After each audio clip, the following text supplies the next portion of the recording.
Hello, everybody, and welcome to another episode of the Serious Sellers Podcast by Helium 10. I am your host, Bradley Sutton. This is a show that is our weekly buzz, where we give you a rundown of all the important news that's going on in the e-commerce world. We give you training tips of the week that will give you serious strategies for serious sellers of any level in the e-commerce world. And we also give you interviews with people in the industry you need to hear about. Let's go ahead and see what's buzzing. We've got a jam-packed episode today. Whew! Sometimes it seems like, some weeks there's like zero as far as news out there, but there's a few different news bites that are, I think, important for sellers. Some compliance things. Amazon Accelerate got announced for this year as far as the save the date, and some interesting updates to Amazon. And I want to get your feedback too on what's going on with how that new inventory restrictions or guidelines have either helped or hindered you in any way. So we're going to be talking about that. We've got an interview with an expert on PPC today, as well as a cool training tip that I can't remember the last time I've shared. And I would think that one of them, at least, one of these training tips I'm going to give you guys at the end, 99.9% of you have probably never even realized that it's possible to do. So it's kind of like a cool under the radar thing that actually you don't even have to be a paying Helium 10 member to use. So how cool is that? Pretty cool, I think. Anyways, let's go ahead and hop right into the news to see what's buzzing. The first news article of the day is actually from Amazon, and it was one of their updates here entitled "Easily Integrate FBA and MCF with a New Shopify App." All right, so this is kind of interesting. Amazon, there's always been, maybe in the past some friction between Amazon and Shopify. But now there's a multi-channel fulfillment app for Shopify offers free. It says it offers free, reliable integration between your Shopify store and multi-channel fulfillment with Amazon. All right. So then this new app from Amazon, it says it helps you fulfill Shopify orders using your FBA inventory, and it helps you manage your inventory with automated SKU mapping, which links to your Shopify SKUs to your Amazon SKUs, and real-time updates about inventory levels. So at the end of March of this year, actually we're already in March, that's kind of crazy, the old integration with Shopify is going to be discontinued, and the other integrator apps, though, will continue to work. So interesting, there's a link in your Seller Central dashboard if you want to download this Shopify app. How many of you guys are using multi-channel fulfillment for your Shopify orders? Let me know. All right, the next article, not really an article, but there was something in the Seller Central dashboard that was inviting you to like this Ask Me Anything on March 14th about the new FBA capacity limits. I'm just curious, those of you out there, as we reported, a while back, on March 1st, Amazon was changing kind of like their capacity limits, the inventory restrictions, and making it a little bit different, like kind of like size based, and then also allowing you to bid on your like storage limits, right? So I'm just curious, let me know. Are any of you still not able to send in inventory, or did this new system kind of fix that? And then for those of you who were worried and bid on extra space, like, maybe you knew you were going to do a Valentine's product, or not Valentine's product, that's already passed, right? I don't even know how to celebrate Valentine's Day. What's the next holiday coming up? Easter maybe, or other, holidays that are coming up, March, April. Maybe you wanted to get some extra space to send some inventory in. Did you actually use that bidding? And let me know how it worked. Did Amazon actually take you up on that bidding? Let me know in the comments below if you're watching this online. The next article here is actually coming from Reuters. I think that's the way you pronounce this. And it's entitled, "Walmart Will Derive More Profit from Services and Ad Sales in the Next 5 Years." And this is coming directly from the Walmart CFO. So this to me is interesting because it's kind of like not mimics, but like parallels, like I should say, the path that we know Amazon has taken over the years. All right. So it says here, more of Walmart's future profitability is likely to come from its sales of ads on Walmart.com. Does that sound familiar to you guys? And from the fees it collects from merchants using its online marketplace and delivery services, rather than sales of merchandise at its 10,000 stores. All right. So right now it says their CFO said, hey, nowadays, right now, the majority of our profits, is brick and mortar stores, right? But if you fast forward 5 years, we're going to be much less dependent on that as an income stream than some of these other faster growing parts of our business. All right. So this is, that's how Amazon grew so fast. And we all know, that for Amazon at least, is a very big revenue generating stream, advertising on Amazon. So we're going to see very similar in Walmart. It's kind of, I'm not trying to do this to scare people like, oh my goodness, Walmart advertising is going to go through the roof. No, but it just shows that Walmart themselves are dedicated to making their platform online for third-party marketplace sellers work. Next article, back to Amazon news, is Amazon has a save your date. All right, so Amazon Accelerate Seller Conference, September 13 and 14, 2023. Last year, it kind of came up out of nowhere that they were going to do this event. Like, we didn't even know, like, when we had scheduled our Sell and Scale event last year. But now this is kind of cool. They're announcing it super early, so everybody else can kind of plan events for that part of the year around. But I have not been to it. I don't think I've been to it. No, you know what? I take that back. I've been to one Accelerate. It was either Accelerate or Unbox like years ago. So it was a really cool conference where, put on by Amazon itself. So guys, it's going to be in Seattle. I don't think there's anything to register for yet, but it's going to be September 13 and 14, Seattle, Washington. So I'll definitely see you there. Helium 10 will definitely have a presence there. So save the date for that. Another update coming out of Seller Central is now that you can enroll 200 ASINs in Vine. All right. So before you can only do 60 different ASINs you can enroll in Vine for Vine reviews, and now you can do up to 200. But just a word of caution, guys. I was talking to a seller the other day, and he launched a tea. All right, and it's actually a good tea. Complete side note, I went and bought it just to check it out, and I think it's delicious. But it's kind of a unique tea, and if you're not a tea connoisseur, I'm not sure if I consider myself a tea connoisseur, but I drink it a lot. If you're not a tea connoisseur, it might be a little bit weird for you. Like, you don't know how it doesn't work like a regular tea bag and things like that.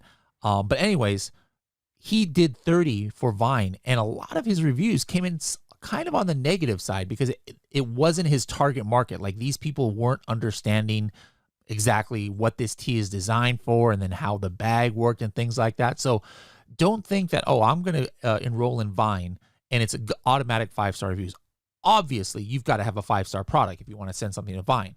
And I think this tea is a 5-star product. But in this case, it might have been better. Like, when it really takes a person, like a specific target market, to appreciate this product. You might not want to send to Vine. Like, for example, Coffin Shelf. I don't even know if Vine existed back then, but I'm pretty sure we didn't use Vine. Pretty sure. I could be mistaken. But in retrospect, I wouldn't have, because I'm like, you send a shelf shaped like a coffin to a regular person who's just a Vine reviewer, they might be like, what the heck is this spooky thing? And they might just give it a bad review just because it's not like their cup of tea. But anyways, that's something just to keep in mind. But for those of you who have products that you think would be great for Vine, now you can do up to 200. So that's kind of a cool little news story right there. Next article here is just a couple of compliance things that are coming out of Amazon, some reminders. The first one, request to remove meltable FBA inventory by April 15th. All right. So in the summer months, Amazon does this every year. They're not going to accept meltable inventory at our fulfillment centers between April 15th and October 15th. This includes heat-sensitive products, chocolate, gummies, select jelly and wax-based products. All right. So if there's any after April 14th, they're going to be disposed of for a fee. So you want to go ahead and try and remove that inventory. Also, as far as compliance goes, another announcement that Amazon made this week, new documentation for magnets, excluding toys, will be required after March 23, 2023. All right. So if you're selling magnets or a product that has magnets outside of toys, make sure to check that announcement on your dashboard. Next article is I'm actually very keen on. Like, I think this might fly under the radar of most, but since I'm into NFTs, as you guys know, this actually article is from Yahoo Finance, and it's entitled "Amazon to Launch NFT Marketplace Next Month. What Can We Expect?" All right. So Amazon or NFT marketplaces are there's like this war going on with a lot of different marketplaces like OpenSea and Blur and different things like that, and generating millions and hundreds of millions of dollars for people who are investing and people who are getting into their airdrops and a bunch of weird terminology maybe you don't understand. But like, this is a big deal, like marketplaces. Now Amazon jumping into this is kind of crazy because according to reports, there is going to be the option of having digital collectibles or NFTs linked to physical goods delivered to customers' doorsteps. Now, in the past, we've had Kevin King on the show and we've had others talking about the potential of making an NFT project with your Amazon products and possibly building into that community. But this like takes it to another level. Like if you launch your NFT project on this Amazon Marketplace, if this report is correct, you're even going to now be able to tie it to physical products, like actually in the platform itself. And, when you use these other marketplaces, such as, OpenSea, Blur, and Magically, I use all of those. You have to have like a MetaMask wallet or another kind of wallet that's super hard to set up, for some people, like they're like, I just can't even, handle understanding how to set this up. And then you have to like buy cryptocurrency with your cash. And so a lot of people don't have cash on hand. You can't like use credit cards usually to just buy, to put crypto into these marketplaces. But this article is talking about how you are not going to have access to a crypto wallet. You can just buy it with your Amazon account, right? Which is crazy. That means you can technically, if this is correct, buy it like with credit cards and things like that. So this is a potential thing that I think most Amazon sellers might be sleeping on. But me as an NFT enthusiast these days, because of the Bulls and Apes project, this to me is something interesting that will be worth keeping an eye on. And this will be one of those things that early adopters, this is something that could give you a leg up on your existing competition. A lot of people are worried about all the saturation of a lot of Chinese factories selling and things, but this is one of those things that potentially could completely differentiate yourself down the line. So it'll be interesting to look at over the next couple of years what results in this. Another update here from, this was actually a press release from Amazon. It's a new release for their Amazon Business. All right. So Amazon Business is something that you can activate on all your products where it gives like business customers a certain discount.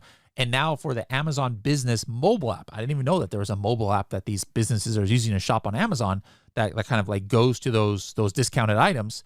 There's a 3-way match for mobile app. So in a nutshell, what if a business buys this business product on Amazon, right, or on their business app, and it arrives, they're going to be able to scan the package themselves, and it'll like integrate with their own inventory or something and like check it into their inventory and things like that. But basically just adds another level, another incentive for business buyers to get this product. And so the takeaway for you Amazon sellers is if possible, and if you think that you have business customers, you should activate that in your Seller Central accounts, because Amazon is incentivizing more businesses to use it, but they're not going to find your product or they're not going to use or buy your product compared to your competitors if they have the business option available and you don't. All right, so that's it for the news this week.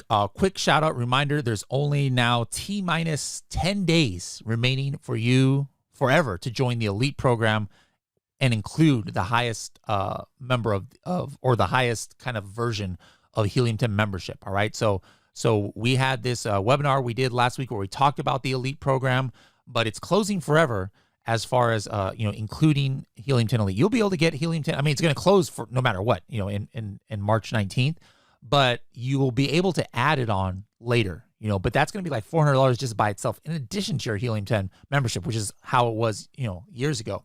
But right now you have a chance until March 18th to join the Elite program. So let's say you have like a diamond account, you're paying $249, right? You only have to pay $150 more in order to get Elite, all right? So that's what's going away after the 18th. So if you guys want to join the Elite program, we still have the Elite workshop that's coming up in Vegas this weekend. I'll get you guys in for free to that if you join Elite, but just make sure to check out the information, h10.me/elite, h10.me/elite to join.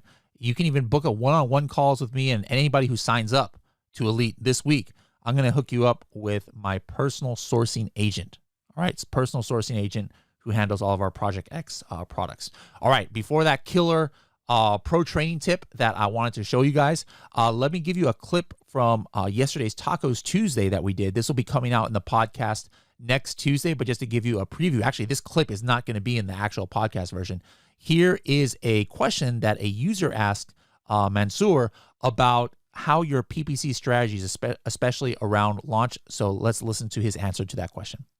Assuming budget is pretty good, $5,000 to $10,000 a month for a product launch, is it better to go with a less is more approach? Meaning, what are the least amount of keywords I can use to get the most amount of reach, then building out from there? That's a great question. To be honest, 5 to 10K for launch it's not a huge budget unless you are in a sub niche with less competition. Yes, sure, it's good. But overall, that budget is a low budget. The way I look at it is that I will have an estimation of the conversion rate, what should be. And this estimation, if you don't know anything, you can go to Product Opportunity Explorer, find the niche. There is in the trend tab, you can see conversion rate average for that sub niche. So I'll take into that into account. I'll go to Amazon advertising dashboard, create a campaign, and see what are the average cost per click. And I will assume that my cost per click is toward higher range of the bid, because I want to try to be on top of search. I don't want to be anywhere else. I want to be on top of search. Based on conversion rate, based on cost per click, and my budget, I will see how many clicks I can generate that can lead to how many sales. That number of sales will show me what keywords I have to choose. Let's say I can generate on a daily basis 15 sales. I will look at the keywords that combination of their CTR in terms of daily is around 15 to 20, 25. It's not as easy calculation and needs another going more into the detail, but I will go back from how many sales I can generate. With this many sales that I can generate, what are the keywords, number of keywords, and what keywords I have to target. All right. Thank you for that, Mansour, and thank you whoever asked that question out there. All right. Now let's get into a little known tool, all right, that people thought maybe was irrelevant way in the past because there's no more two-step URLs, all right? So two-step URLs for ranking is forbidden by Amazon now, but there's still a lot of URLs that can help you on Amazon. So let's go over them. And by the way, guys, this is a 100% free page. It's always been free on Helium 10. Anybody can go there, even if you're not a Helium 10 member. Go to helium10.com/gems. All right, let's talk about how you would use some of these URLs. For example, the canonical URL. This is especially good for ranking on search engines like Google and Bing if you want to put different keywords into your URL as opposed to the ones that Amazon gives, all right? And so it's especially good if you're doing this with your attribution links, right? But for example, for this canonical URL for the coffin shelf, I'm like, hey, let me put coffin shelf, spooky, gothic, and decor. It needs 5 words. And then I put my ASIN, I generate, and then I have this URL now that I know you can't really zoom in on this right now, but you guys can't see it. But now the URL is amazon.com/coffin-shelf spooky, gothic, decor, et cetera, in the ASIN. So theoretically speaking, you're going to get a little bit of rank juice on Google or Bing if you run an ad with this URL as opposed to just your regular URL if it didn't have optimized keywords. All right. The other one, add to cart URL. All right. So this is great. Like if you're doing some kind of campaign, on social media or an email campaign where you want the least amount of friction for your customers. Like you don't care. You're not trying to do ranking or anything. This has nothing to do with keywords. You're just like, hey, I have this promotion where I want my customers to buy 2 of my product or 1 of my product or whatever, right? All you have to do is put the ASIN into this add to cart URL, put the ASIN and put the quantity and then generate the URL. And what that comes up to, if somebody clicks on it, it goes directly to their shopping cart and they've got that product added to their cart, however many there are, 1, 2, or 3. And now all they have to do is just, finish that add to cart and just go ahead and check out. So that's, could be a URL that you guys use. The one that's not that Amazon is changing up, so I'm gonna have to have the team change this. The buy together is a cool URL that worked before, but now Amazon has kind of blocked that, so we're gonna have to see if there's a workaround there. But here's the one that I think is super cool. This is the targeted ASIN search URL. All right, so a lot of times people might have a whole list of just random ASINs, like however you collected these ASINs, whether you have this list of ASINs or whether you searched something in black box or you have this list of ASINs from some supplier or something or whatever the case. Let me give you my example. I used right here black box product targeting, and I wanted to see what were all of the products that have been detected in frequently bought together for my coffin shelf, all right, in the last 30 days plus. And there was 28 products that came up here. All right. There's spiderweb shelves and there's Gothic ice cube makers and stuff. So if I wanted to actually see this on Amazon, all on the same page, these are products all in different categories. I mean, there's stickers here, there's picture frames, there's skull necklace holders from the beauty category, there's decor, there's rugs. I mean, there's all kinds of weird products here, right? If I want to see them all on one page on Amazon so that I can run X-ray, check this out. All I would do is I would just download this list of frequently bought together into Excel, all right? And I would open it up in Excel, and then I would just copy these ASINs. I'm just going to copy the ASINs. And again, you could have gotten your ASINs any other way, right? So I just copy the ASINs, and then I go to this Helium 10 gems, and I just paste all these ASINs up to 50 in the targeted ASIN search URL. And then I generate this URL, and this URL is only for my use. This isn't a URL I'm sharing with others, but I'll give you a use case for that too. And then it goes to Amazon, and take a look. All of these products and all there is now all of a sudden inside of one Amazon results page, even though they're all over the place. You would never have these products on the same page ever. And now if I wanted to, I can go ahead and run X-ray on this page. And now I'm going to see the information like, where's the seller country of region, and what are the estimated sales for all these products, and how long have they been on Amazon? What's their dimensions? All of this just with a couple of clicks here of products that I would never be able to run X-ray on unless I was doing it one by one. Another potential customer facing option for this is like, let's just say, hey, you're doing some kind of promotion for your own customers offline, and you're like, hey, I want to give my customers the option to just buy one of these 5 products, all right? Well, you can put those 5 products in this and then generate the URL. And then when they navigate to Amazon, all they're going to see in the one page is those exact products and nothing else. All right. So super cool, guys. Targeted ASIN search URL. That's the one I bet you 99.9% of you guys have not used. If any of you actually use this, let me know in the comments, or let me know if you never knew that this was possible before, right? And this is completely free. Another couple URLs that we have here on this Helium 10 gems page is our Walmart 2-step URL. So 2-step URLs, in order to get ranking on Amazon, those aren't allowed anymore.